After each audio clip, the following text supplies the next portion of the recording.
Hello, everybody, and welcome back to another episode of the Sedona Psychics. And I am still continuing our little segment of Meet the Reader. And today I have with us Miss Starlight. Say hi to everybody. Miss Starlight here is a reader here at Crystal Magic Psychic Center. So she is also part of the Psychic Center family here. Also, she is a concierge, so you will sometimes see her up front, working the front and working her magic in that aspect as well. So today, we are going to get into Miss Starlight and what she offers. She does a lot of energy work. She also does some cards as well, too. So before we dive in, how are you feeling today? Really good. Good, good. What's the energy like for you coming into this today? Well, there's a lot of new people in town, so that was something to navigate. Yeah. But it's always revealing. So it sets the tone for the day. You're like, okay, faster pace, okay. Mm-hmm. And Mm-hmm. then we're moving around. So working around the energies and just really keeping mindfulness of yourself at that time. Yes. Really Yes. good. Mhm. Love it. Love it. And again, I'm probably going to say that a lot too. Yeah, guys, I know. I say it a lot. I love a lot of things. I agree with most things, and I let people know when I don't. So, diving in, Miss Starlight, I'm going to start asking some questions about your path, your journey, and kind of how you ended up where you are today. So, can you share a little bit about your spiritual journey? How did this path first find you? Well, I've always been a psychic kid, very sensitive to the world around me. It kind of seemed a little bit harder to connect on a deeper level with people when Mm-hmm. I was younger, but the older I got, it got easier to navigate, especially with communication. I found myself kind of wondering what's the meaning of everything, curiosity. And I guess I was able to look at the magic in between. And that helped me really connect on a deeper level with people. And it helped me kind of really step into a different form of love and kind of connection. Love can be really big. And since I was little, I was like a little love bug. And I loved everything that I was viewing and feeling, people, animals, attractions, everything was new to me. And that kind of opened up my world where there's more and you're never really bored per se. Mm-hmm. And I was always really sensitive to it. So I would pick up on orbs and colors and themes. And so I could see people's magic, even though they weren't aware of it, but I didn't know how to particularly how that. Mm-hmm. So that has been something that's been developing since I was little, to be able to show people their own magic in their own way. And the older I got, I met other people who had gifts and new tools. And I started incorporating those tools so I could help others use those tools for themselves. And it was really important for me to really step in that safe space with people because when I was a little girl, it was very independent. There's a big community out there that we're all connected, and it's important for us to see our own magic. So I really feel like that was how my journey developed independently, but I was able to reconnect. I love that. Yeah. I love that. So, was there a moment when you realized this was more of a calling than just something you were interested in? Yes. Within the last few years, maybe 5 or 6, right around COVID, I had a spinal injury and everything had to stop. My world had to stop Mm-hmm. physically so that I was able to readjust what I was doing. At the time, I was in the corporate world, business, development, finances, and that felt good, but there was always something missing. Mm-hmm. And that redirected me to really go into the spiritual. The world shut down around that time and it really allowed me to step into different modalities. What is the different forms of meditation? Because I was always doing it independently in my own way. This allowed me to have this space and time to really open up to those resources. Mm-hmm. And what it did, it created a neutral point for me to say, hey, I've always loved working with people, and I've always loved communicating and sharing time, but it's deeper than the surface level interactions that we have at regular jobs. And through the years of programs, I had an amazing team of people that I met along the way that helped with my development. Some of them do not talk anymore, but they're always still in my heart and connect with me spiritually. And their legacy continues. But it's really about slowing down. I slowed down enough to really say, this is me. This is what I'm really good at. I love being with people. I love talking to them. I love being present with them. And that's something that kept the place on. And that's what was really said, hey, that's my calling. That's my purpose here. Mm-hmm. And sometimes it can be different. It's for yourself, but to help other people as well. I love that. Mhm. Love that. So on that journey with all of that, who were some of your biggest teachers or influences on the way? Definitely grandma. She's always been very spiritual, very religious, but spiritual in the way she was done to very connected, Mhm. very informative and had a lot of insight and kind of formula. So she always said, hey, be careful for that and for that. So she helped to train parts of my psyche to be aware and not be afraid. Mhm. And I feel like that's a really important aspect of the work that I get to do with people, to be aware but not afraid. Because everything has clarity. Mhm. So to really move forward in that strength and personality. And then later on in life too, my youth, he held some traits and kind of helped really connect a lot of my life to where I was able to step out of it and call them Mhm. and out of my own head. The illusion. Yeah, exactly. The illusion. That sometimes we get caught up in. We never, and we don't mean to, but that's sometimes how the thing goes. And it's really important. He taught me life skills that I will never forget. By using spirit, and so he's one of my guides now. So it's really amazing to be able to work alongside him with that in that way, to help other people really get out of the physical and really get into the emotional and the spiritual, because the physical can sometimes limit you. Mhm. That's not good anymore. Mhm. We need our own freedom and our own autonomy. So those are very two important factors in people that have helped on the spiritual journey aspect. Okay. And it shows that I continue with people. Love it. What challenges did you face early on, and how did you move through them?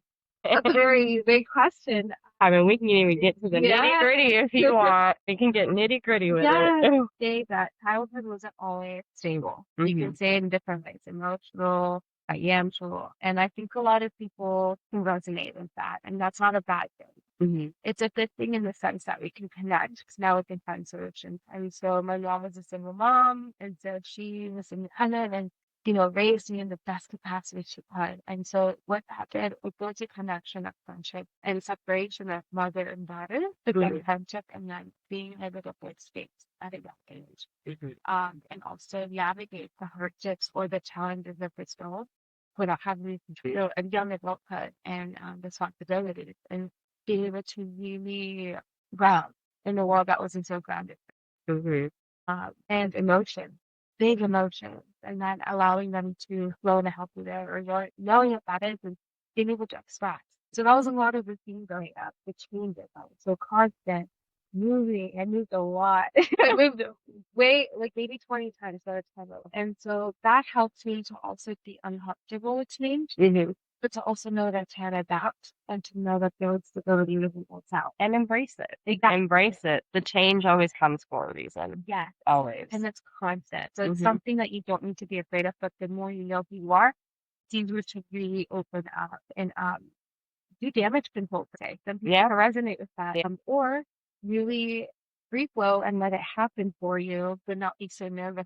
And being able to separate it and feel, okay, this is why this is happening. This is where it's going. Now you're able to kind of filter it. And now you're existing. What has surprised you the most about doing this type of work professionally? That is such a Everybody thought that. well, the capacity of what it brings out in us and the glory Mhm. that space and time where nothing else really matters. And you really get to quiet it down into a place where it's sacred. Because we all have moments, and the moments make the big effect. We always have the answer for that. But sometimes we need that extra help, we need that connection, we need that listening ear, we need that mirror, that guidance, or even that, oh, I forgot. And it's seeing it, but now I can understand it. Now I can make a change. Because we're all learning, and it's all about expansion. So it's like, okay, really, what's going on? What's the details? 'Cause I'm tired of it. Yeah. I don't want to keep repeating this. What's the pattern? Let's look at it. Okay, what's the solution? I'm doing this. I need to stop talking about this, or I need to change my own energy. Take the responsibility. So it allows the person to really reflect, have space to think it, slow down for a moment, not think about the outside world, and really separate themselves from the noise, the connections that might be heavy or really strong for me, and really allows me to step back to a safe, neutral, connected self that I am. Because we forget that I am alive, especially very often. So this work allows a lot of that to come through, and I'm really grateful for that. Awesome. Awesome. If you could go back and talk to your younger self at the beginning of this journey, what would you say? Child, they'll be so sad. It's gonna be okay. The world's not ending. Yes, Okay. especially the empath children, their empathic can feel so intensely and Hmm. they can feel bring that balance. And as a child, it says, hey, it's gonna be okay. Let it out. Cry. Hmm. Cry. Speak up for yourself. Well, this is why we all have so much childhood trauma. I know it's not just Starlight going through this, okay? A lot of us have gone through it. Working through our trauma as adults now, okay? You can do it. So now we're going to go into like your specialties and the types of readings that you do and also energy work as well. So as of right now in your spiritual career, what modalities do you specialize in right now? So currently I'm working on a digital Reiki that's an incorporation of an older version of the view using symbols, hieroglyphs, and practices and Egyptian. It helps connect mind, body, spirit on a whole different level. The nine parts of your soul, the chakras, popping, the magically blind and fear, what we're connected to past, present, and future, and what impact they have with the human experience here. Because we're all connected and you all have purpose. So what this does, it takes the autonomy of are you operating by outcomes or I'm operating which way. And so the energy that comes a lot deeper, wherever you are, to do circle samples, it's opening up, opening time, or really stepping into different other practices and esoteric where you know that you are gifted and you have gifts with movie elements and work with fun and really develop that. Healing yourself the information and selfishly that medical practices can't help you with anymore. It's going within. Wherever you are, use this kind of a practice that opens you up to a deeper, based on ancient practices of energy that's connected to the omen. They open up the body to the strands of energy for another. All right. And letting go. But Right. letting go, not how people say. Because people are like, let it go, you might not know how. This is the body really releasing that energy back into source and saying, okay, I've learned the lesson, I surrendered it, now I'm stepping into self. Back to I am. The next stage. And then tarot cards. Let me explain a little bit about that too. The energy and information comes very quickly, very clearly. Sometimes I'm not having options, and your cards give us a visual representation. Again, there is nothing hidden for yourself. You come into that room knowing that you need something, some support, some change or answers. You always have them within. What happens in that session, it's just really clear. Meditation, no dates you can memorize, no sugarcoating. It's about really saying, I'm vulnerable with myself. This is where I'm at. God, I do have the solution. Okay, now I leave here empowered, and now I can transform my outcomes because I do have control of my path. Hmm. I love that. And kind of going back to the DNA activations real quick, I feel like this is already happening on a whole planet level. I feel like there's things that are being activated within people they didn't realize that they've had. Or maybe, like, say, a family had, witches or psychics down the line in their lineage, but then they're like, where's my powers? Where are my gifts? And all of a sudden, because of all the planetary change and the cosmos changing and everything changing altogether, I think I feel I know that people, a lot of their DNA strands are getting activated that haven't been activated. So I feel like that type of session with somebody would really help support that activation and make it maybe even more clearer Yeah. for them too. So if you guys are ever interested in like DNA activations, like Starlight is very, very versed in this stuff. So don't be surprised if you walk out of that room going, oh, wow, I can almost kind of see differently at this point. How would you describe your reading style in your own words? And this can also be with the energy work that you do as well. Practical. Right, I agree. Is there a type of client or question you feel especially called to help with? So now we're gonna go into some questions of like what clients can expect when they're in a session with you, and also some other random. For someone who's never had a reading before, what can they expect when they sit down with you? Almost kind of like what would you say to comfort them, or how would you make them feel more comfortable before that session started? So I can dream off the wind, whilst on look for dreams today. I have a feeling and then it's okay, have you had the reading before? Some say yes, some say no, and they're like saying it's not enough. You don't have a particular way of playing cards. It's different for everybody. Some people do great cards, some people do better that. And so it's interesting. every point, and some people need that exact box like this. So sometimes I'll ask, hey, expect that for me. Because they want to be clear in the concepts. Some people just don't even really support that. So when they come in there, you do what they do. Or if they don't have questions, you see the video explaining what that energy means and that it can that or where the type is relative that we need. And I think the type as much as possible because it's very important to have water before rather than sitting there saying that has something hard to innovate the way or really time one to be there that all of us are sometimes class figures and or we're out in the open and with somebody we're vulnerable. It's really important to whenever we're going in here we really plan. No judgment, awareness, very on the jungle space for you to Okay. So it seems like a lot of your clients kind of walk out of your room with a lot more clarity and understanding. I almost want to say of like maybe their issues or their traumas or the questions that they had asking in the session. So, guys, clarity, go get it. And really, everybody here keeps it simple. We don't overcomplicate it. We don't make it super woo woo. Okay, we're very spiritual, but also very grounded at the same time. That can happen, I promise.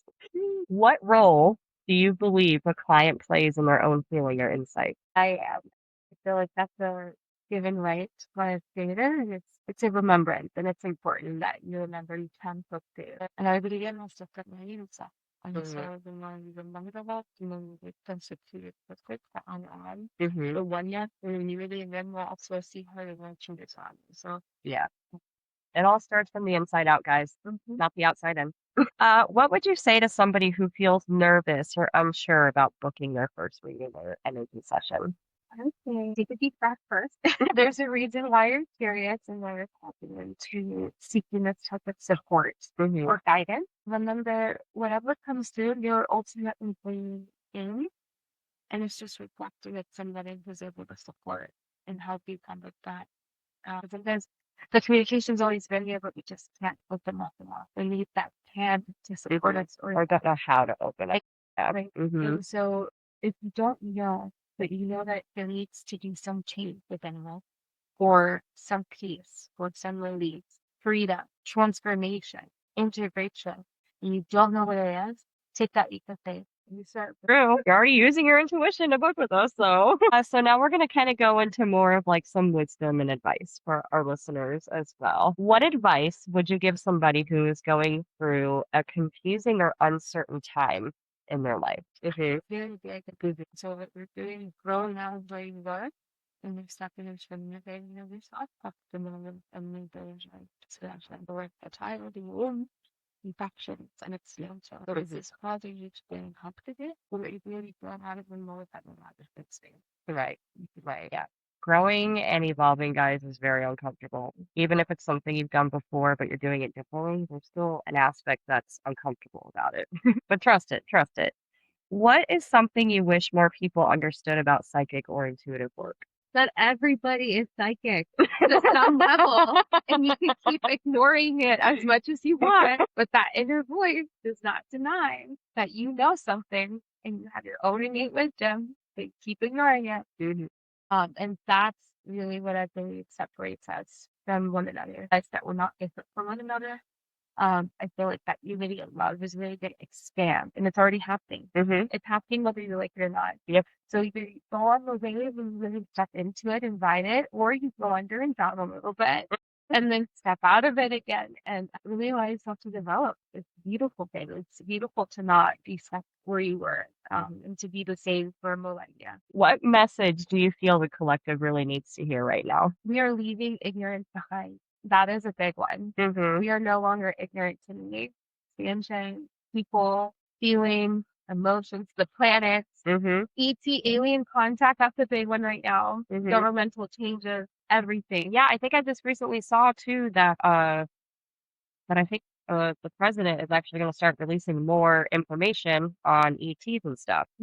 Guys, all of us who are here in Sedona and do woo-woo work, it's real. It's real and backed by science. And we're not alone in this universe at all. And for anybody to really think that, expand your mind. Come on, expand it. It's getting to a point where you have no choice but to expand at this point. So now we're going to get into some fun and personal questions. What's one thing that most people don't know about you? I think I'm very artistic, so I like to create a lot with my hands. Okay. I paint, I craft, I do woodwork, I touch up things, so I bring life back to objects, or I work with objects and they guide me into creating between me tools or little presents. So I feel like a synthesis in that aspect. If you've got something broken, ask me. We will work on it and fix it. Yes. Yeah. And she'll either fix it to how it was or fix it to where it's even better. Yeah. Different tool now. I love that. So really having that creative energy. I love that. Do you have a favorite crystal tool or ritual right Yeah. now? I have a crystal skull. And Okay. it's a clear quartz, the master quartz, because you can attune it to whatever you're working on or focusing on at that time. But crystal skulls are really great tools to help you self-reflect and expand. Because they have the anatomy shape of our humanness or physical form. Right. But it also transcends the aspect that we're not just physical, we're also magical, energetic, and we can transform. And this tool kind of allows its self-reflection and expansion. One part of her popped out her jaw. So she didn't have any cracks or anything. And what that was teaching me at the time was at a full moon of saying, hey, masculine communication, asking, is that something to work on for me and develop? And I did it, and it helped with transformation with me. So a physical object kind of was my own mirror. And it was a crystal. So crystals have silica and we have energy and minerals in their life. So it works really well. So scientifically, there's reflective evidence that crystals help you. They come from nature and the elements are energy. They are energy, and you can really If your spiritual work had a theme song, what would it be? called the Cloud Atlas Sextet. It's actually a melody, and it has different progressions in it. Okay. And so it kind of allows you to really step into the sadness, clarity, the waves of life, and then there's a progression of expansion and then awareness. When you listen to this, it's a very interesting movie that can help you really step into a different leg of reality. And I heard it, and what it did for me it was just like, wow, I feel that. So besides being a tinker fairy, what else lights you up outside of your spiritual work? Nature, animals, people. So really getting to hold space or really interact. Because that's where the magic happens. You don't really get to do it without yourself. I mean, yeah, there's some like, guru stuff or like bodhisattva and like meditations. You get clarity, but when you're with people, animals, and nature, you get answers that you don't even know you were asking. And Yeah. without these beings of energy and light, we wouldn't have self-realization or clarity. So this really empowers your identity, and that's just something that I love to do. I love to live. I love to expand. I love to interact and ask why. Why are you like this? Why are you beautiful? Why are you so extraordinary? Why do you walk that way? Like little ants. So coming on to our last question here, what intention would you like to leave for our listeners with today? Full disclosure, and you're a lot more aware than you think. Love is not separate from you. That breath and exists. You have the divine right of connection, clarity, transformation, speed. Your existence is important. And the more you step into who you are and your purpose and why you're here, you radiate that weirdness and that light, that supernatural being inside, the more this place gets better. So it's time for you to light up. Yep, I agree. I agree. Well, thank you so much, Starlight, for being here today and also being a part of the Crystal Magic Psychic Center family. So you guys can also find Starlight on the Crystal Magic Psychic Center website. You can read her bio and book with her there. She offers energy services and tarot card readings as well. I'm sure sometimes there's sessions where you kind of do both. Yeah. Right? Yeah. Okay. So yeah, look her up on the website, guys. Read her bio, book with her, all of that. It's really, really fun to do sessions with her. Again, you'll walk out with that clarity that you need. So guys, thank you so much for listening and watching today. Until next time, stay grounded, stay open, and trust your path.